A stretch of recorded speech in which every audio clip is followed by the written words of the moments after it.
మీలో ఎంతమందికి ఇంటర్మీడియట్‌లో ఏ కోర్స్ చదివినా ఇంజినీర్ అవ్వచ్చు, కంప్యూటర్ సైన్స్ ఇంజినీర్ అవ్వచ్చు అనే విషయం ఎంతమందికి తెలుసు?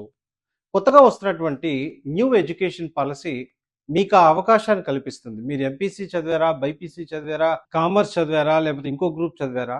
ఎనీథింగ్ ఇప్పుడొస్తున్న న్యూ ఎడ్యుకేషన్ పాలిసీ వాళ్ళకి ఒక కోర్స్‌ని తీసుకొస్తుంది. అదే BS computer science.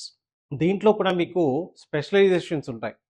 Artificial intelligence, machine learning, artificial intelligence, data science ఈ రకమైన ఆప్షన్స్‌తో మీరు ఏది ఇంటర్మీడియేట్‌లో చదివినా మళ్ళీ వెనక్కి కంప్యూటర్ సైన్స్ వైపు వచ్చి మీ కెరియర్‌ని దాన్ని బిల్డ్ చేసుకోవచ్చు. ఈ కోర్సుని జనరల్‌గా కొన్ని ఐఐటీస్, కొన్ని ప్రైవేట్ కాలేజెస్ రన్ చేస్తున్నాయి. హార్డ్లీ ఇండియా మొత్తం తిప్పి కొడితే ఒక 15, 20 కాలేజ్‌లో ఈ కోర్సును రన్ చేస్తున్నారు. దీంట్లో మార్వాడి యూనివర్సిటీ టాప్ అని చెప్పొచ్చు. మరెందుకు ఆలస్యం? ఈ రిలేటెడ్ ఇన్ఫర్మేషన్‌ని లోతుగా తెలుసుకోవడానికి మీకు కింద కనపడుతున్న నెంబర్‌కి కాల్ చేయండి.